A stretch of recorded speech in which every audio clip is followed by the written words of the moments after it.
सिर्फ 15 दिनों में एनटीपीसी का मैथ्स क्रैक करना है तो ये स्ट्रेटजी वीडियो सिर्फ आपके लिए है।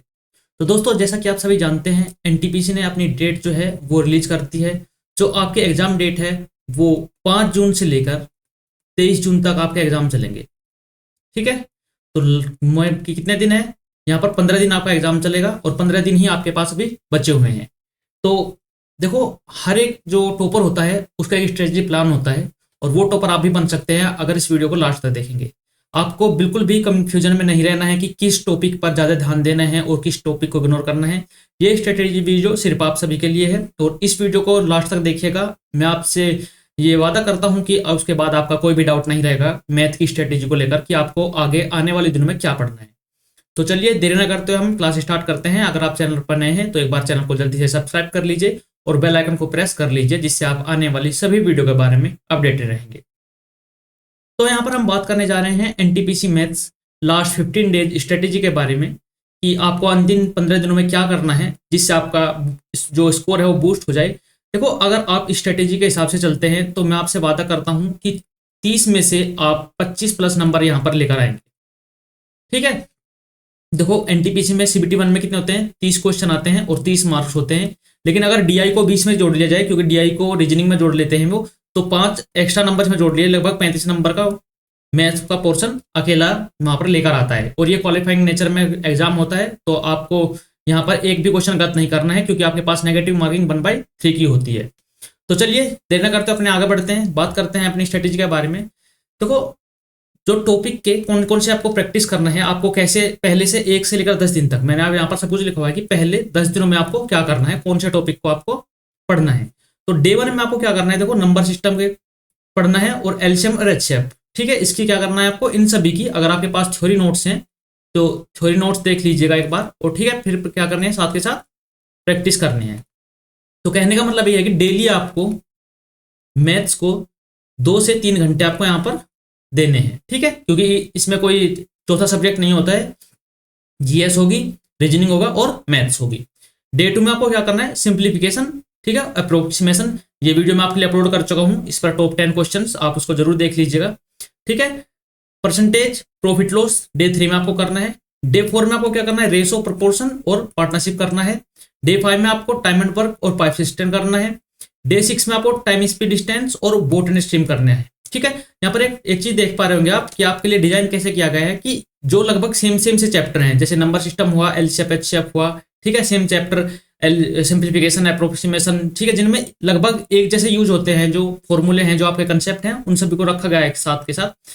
डे 7 में आपके लिए सिंपल इंटरेस्ट और कंपाउंड इंटरेस्ट। डे 8 में क्या रखा गया है? मिक्सचर और एलिगेशन। डे 9 में अलजेब्रा, लीनियर इक्वेशन और आइडेंटिटी। और डे 10 में आपको क्या करना है? डे 10 में आपको पढ़ना है मेंसुरेशन। ठीक है, 2D और 3D के जो भी आपके फॉर्मूले हैं वो पढ़ना है और प्रैक्टिस करने हैं साथ के साथ। लगभग 10 से 15 क्वेश्चन हर एक टॉपिक के आपको कर लेने हैं।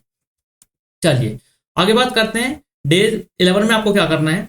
डे 11 से लेकर 13 तक के आप क्या करना है, मतलब 11, 12 और 13, 3 दिन आपको क्या करना है? देखो, रिवीजन करना है प्लस मॉक टेस्ट आपको देने हैं। ठीक है, जो इंपॉर्टेंट टॉपिक थे वो आप कंप्लीट कर चुके हैं, उसके बाद क्या करना है आपको?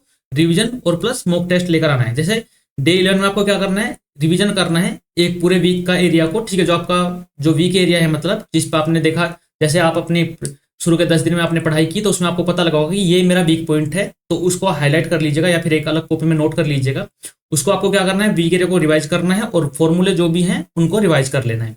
साथ के साथ अगले दिन आपको क्या करना है? फुल लेंथ मॉक टेस्ट देना है, टाइम लिमिट के साथ में आपको मॉक टेस्ट देना है।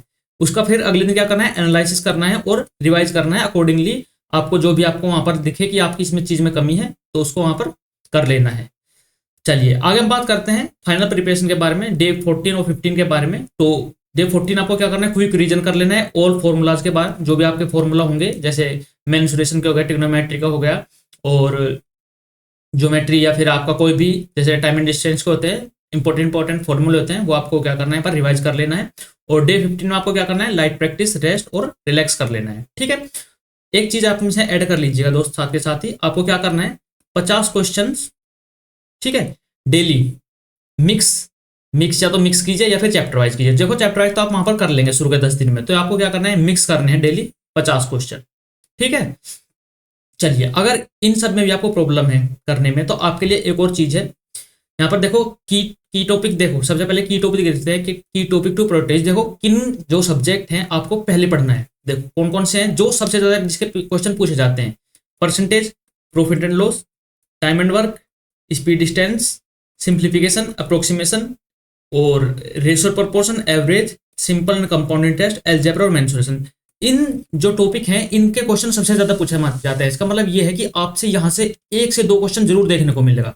लगभग 2 क्वेश्चन यहाँ पर परसेंटेज के, 2 यहाँ पर प्रॉफिट एंड लॉस के, 1 यहाँ पर टाइम एंड वर्क से, 2 क्वेश्चन यहाँ पर टाइम एंड डिस्टेंस से, 2 क्वेश्चन आपको अप्रोक्सीमेशन सिंप्लीफिकेशन से देखने को मिलेंगे। ठीक है, 1 से 2 क्वेश्चन आपको यहाँ पर रेशो से, 1 या 2 क्वेश्चन आपको एवरेज में देखने को मिलेगा और 2 क्वेश्चन यहाँ पर लगभग इससे। तो आप ऐसे देख पा रहे होंगे लगभग 15 से 16, लगभग 16 से 17 क्वेश्चन अगर हम देखें, 16 से लगभग 20 के बीच में। ठीक है, ये चैप्टर हैं, इन्हीं से आपके क्वेश्चन बन जाएंगे। तो ये आपकी की टॉपिक्स हैं, इनको जरूर पढ़ना है जो आपको यहाँ पर दिए गए हैं। आगे हम बात करते हैं, अगर आपको इनमें प्रॉब्लम है, ठीक है, ये सब पढ़ने के बाद में अगर ये आपको ये लगता है कि आपको क्वेश्चन कहाँ से करने हैं, तो दोस्तों अभी एनटीपीसी का प्रीवियस ईयर पेपर हुआ था और आरआरबी ग्रुप डी का पेपर हुआ था, और साथ के साथ जो अभी एएलपी के एग्जाम हुए हैं उनके बिहाफ पर आपको टॉप 10 प्रीवियस ईयर क्वेश्चंस मिलेंगे यहाँ पर। तो ये क्वेश्चन आप जरूर कीजिएगा। ये परसेंटेज का है, इससे पहले एक क्लास आपकी सिंप्लीफिकेशन की हो चुकी है, सिंप्लीफिकेशन अप्रोक्सीमेशन की। ठीक है, और आप उस क्लास को देखिएगा जाकर, वहां पर आपको पता चलेगा कि आपके सामने क्वेश्चन आने कैसे वाले हैं। क्योंकि सबसे बड़ी बात इस एग्जाम की है कि इसमें जो है जंबल फॉर्म में क्वेश्चन आएंगे। ठीक है, कैसे कि मतलब पहले दे दिया गया है किस चीज का आपको, मैथ्स का, फिर रीजनिंग का, फिर आपको जीएस का मिल जाएगा, फिर आपको जीएस का मिल जाएगा, फिर रीजनिंग का मिल जाएगा। तो ऐसे नहीं आएगा कि पहले आपको मैथ्स के मिल जाएंगे या फिर रीजनिंग के मिल जाएंगे। ऐसा आपको इस एग्जाम में देखने को नहीं मिलेगा, क्योंकि टाइम बाउंडेशन बहुत ही ज्यादा है। इसमें आपको टाइम मैनेजमेंट करना जरूरी है, आपको मॉक टेस्ट लगातार देते रहना है, जिससे आपकी जो है हैबिट बनी रहे। ठीक है, चलिए आगे बात करते हैं प्रिपरेशन टिप्स के बारे में। डेली प्रैक्टिस कीजिए, ठीक है, स्पीड बिल्ड होगी जिससे आपकी, और एक्यूरेसी आपकी बनेगी। मॉक टेस्ट क्या करना है आपको, वहां पर एग्जाम कंडीशन के हिसाब से मॉक टेस्ट देना है और उसका एनालाइज जरूर करना है। देखो मॉक टेस्ट देना और एनालाइज करना, वो मॉक टेस्ट देने से कुछ नहीं होता जब तक आप उसका एनालाइज ना करो। एरर एनालिसिस को देखिए, लर्न फ्रॉम मिस्टेक्स। देखो अपनी मिस्टेक्स आपको सीखना है कि आपने मिस्टेक्स क्या की है और उस पर काम करना है। जो आपको आता है वो तो अच्छी बात है, जो नहीं आता एक बार उसको भी देख लेना है। टाइम मैनेजमेंट और इंप्रूव करनी है आपको स्पीड, सबसे बड़ी बात यही है। टाइम मैनेजमेंट तभी होता है जब आपकी कैलकुलेशन अच्छी हो और स्पीड अच्छी हो, कम से कम आप पेन का यूज करें। फॉर्मूला रिवीजन ये बहुत इंपॉर्टेंट है, क्योंकि मैथ्स में ज्यादातर जो क्वेश्चन आएंगे 5 से 6 क्वेश्चन डायरेक्ट आपके फॉर्मूला रिवीजन पर आएंगे, तो फॉर्मूला रिवीजन जरूर कीजिएगा।